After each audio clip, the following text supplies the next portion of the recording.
I quickly did the pinprick, and they did everything on the spot. And then they sent you over to somewhere else where you kind of like, you go and picked up the results and stuff. And the lady said, "Oh, you're pre-diabetic."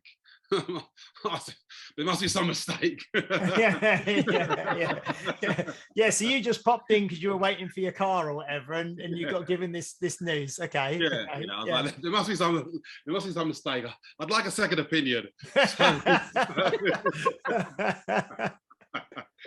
actually true. I was in denial, actually. I didn't actually believe it at the time. So I actually thought that they were incorrect. In fact, so much so, the person who was actually bringing the car for me, I asked him to come in and asked him to quickly go and do one as well, just to check to see if all their things were working correctly. I did. I just remember that now. And he was actually within the normal levels, and that's when I was a little bit unhappy. But I booked another appointment to come back to see an actual doctor. Okay. So that's interesting. So that's literally just on the off chance, really, just a bit of fate there, a bit of, that you got this test and they told you you're pre-diabetic. And did you know at the time what, or did they explain what that meant, what kind of diabetes was, or what that meant, or they just said you're pre-diabetic, or did you already know, or what? How did that work? So number one, I had diabetes in my family anyway. So my grandma had diabetes, and many people in my family had diabetes anyway. So I'd always been around it. I'd always kind of heard about it and known about it quite a bit.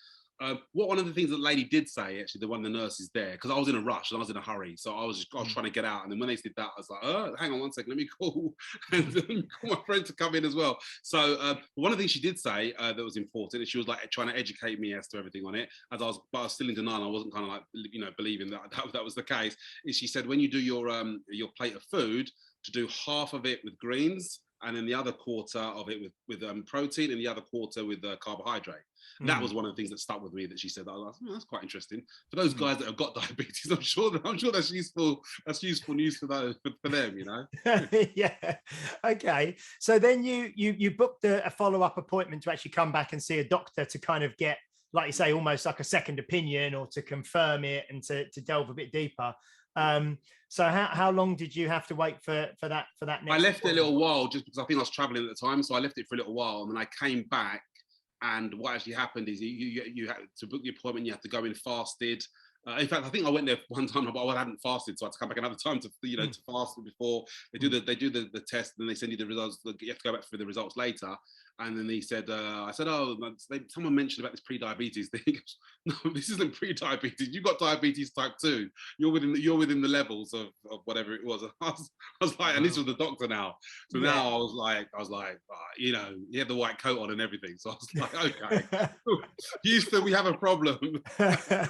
So you didn't call the driver to come up again and say, "Can you test this guy as well?" No. Okay. Have you eaten today? No, right. Test him as well. Okay. Exactly. Yeah. Okay. So when the doctor told you this news, then it was obviously a bit more. Oh, okay. So that previously I had this kind of screening in the corridor, and they said I was pre-diabetic. I've left it a bit of time. I've seen a kind of a proper doctor now, if you like, and he said, right, no, you have type 2 diabetes. At that point, I suppose sort of the penny dropped, or you kind of accepted it and believed it, and at that point there. Yeah. So I'd already been having quite a few different symptoms anyway. So or I thought I'd been having different things. I was thirsty. I was drinking a lot of fizzy drinks, and I felt that there was tingling in my foot, but I didn't really understand, like a bit like a pins and needles kind of feeling. I was like, "What's this?" I didn't really understand. So there was a few little things that were kind of telling me that things weren't all as should be. All was not well. So I went back. So I went to this doctor. He told me. I thought he was going to tell me it was still pre. But he said, no, you've left those days of pre-bite. You're now. This is type 2. The range which you're within, based on your fasted blood sugar levels. And so then I was like, okay, what do I need to do? And how can we kind of like, how can we kind of dial it back, as it were, and kind of change what's going on. Yeah, because I've listened to a couple of really good podcasts lately with Dr. Chatterjee, who's I think you've listened to some of his stuff, Pete, haven't you, before? And yeah. And there was one that he just did with Dr. Jason Fung about kind of intermittent fasting and things, but they were talking. It was really interesting that two doctors were talking together, and one's based in England and one's based in Canada, and they were both saying that they specifically mentioned diabetes, and they said that when you get an appointment with someone who is newly diagnosed with type 2 diabetes, they may have, say, 10 minutes to talk with them, or 10-15 minutes, say, and they said that 90% of that time, just the way they're trained and the way that the way they do things is going over the kind of medical interventions, medicinal, like medications and things, interventions that they can use to deal with the type 2 diabetes. And almost as the person's walking out the office, they say, oh, and by the way, if you lose a bit of weight and you start exercising more, then that's going to be good for you. Whereas they both said that it would be better if that was flipped the other way around, and they spent 90% of the time really delving into, well, why has this person got type 2 diabetes, discussing their lifestyle, discussing all this stuff. And at the end, just to kind of mention that there may be, medical interventions they can use, say, for example, if the lifestyle ones don't work.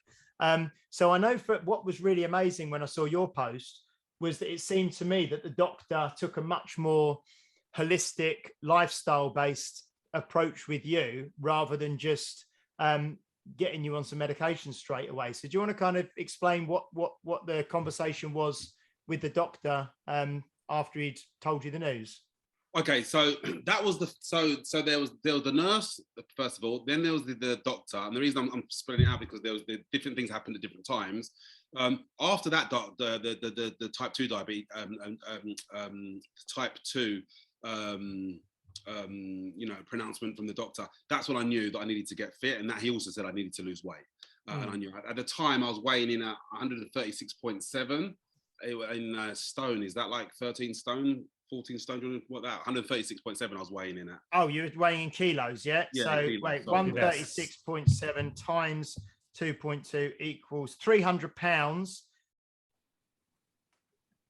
That's about 21 stone. Oh my gosh. Yeah. Yeah. Let me just quickly check that because Yeah, it's 21 stone 6. 137. Yeah. Just under 21 and a half stone. Yeah. Yeah. Okay, so I was heavy. Yeah. I was heavy. Yeah. What are you now? I'm walking around now at 107. Wow. 107. Okay. It's about 5 stone, isn't it, that you've lost? Yeah. Yeah, you're now 16 stone 11. Yeah. So I'm still a big lad. Yeah, but like you said, you're 6'3", and I remember you as a teenager. You were a big guy. You know what I mean? So, well, I'm 6'1", no 6'2", sorry, and I'm 92 kilos. Yeah. So yeah. that's okay. Yeah. So so that's mostly his arms, though. Look. Yeah. Look at that. So the first doctor had kind of said, look, losing weight would be good to you. Yeah, you got to lose weight. You got to lose weight. But I knew that already because my mum already said that to me as well, right? So I knew already that, and I knew I was big. So then what I started on a real focus to bring the weight down. So I actually started. There's a running track that's just around the corner from me here in Dubai, and I started doing the running track every day or 5 days a week for 2 hours every day. So I did like 3 laps of the track every single morning. Early morning, get up, put the earphones in, listen to a podcast, and just start doing the track every single day. I did that for a year. Wow, so that's really interesting. So you just literally started walking every day and listening to podcasts, and yeah. So what it was, I'd been to the gym before. I used to box before back in the day, so I'd done things like that. But I wasn't really. I was heavy, so moving around a lot is very different. Swimming is normally the best thing people recommend when you're that heavy, right? So, so I wanted to do something, but I didn't want to do something. One, that was going to affect my knees too much, and two, that was going to be too cumbersome or too different. So I just started, and it was just easy and straightforward, and I could do it in the mornings nice and early, and I just started doing the track, and just started doing 3 laps every single day, 3 laps, just walking the track, and that brought off a lot of weight, to be fair. But I did Google one of the easiest ways to kind of bring off weight healthily and safely, and that kind of thing. And so there was that, but one of the thing that played a much larger part than that was diet. And that was. So you stopped just saying yes to everything all the time. Yeah. I went and brought an air fat fryer, which, as I'm sure many of those people, was a game changer for me. It really was. Yeah. And I started using that before everything was, before my frying pan was my weapon of choice in the kitchen. And I changed that with the air fat fryer. And that was just a game changer. It really was. And I had one of those apps, and I was monitoring the weight, and just with the diet and with the walking, it just came off. And that's what actually kept me walking, because I could see it keep coming off. That inspired me to keep going, and then go out the next day, and then go out the next day, and the next week, and that's how it turned into, really.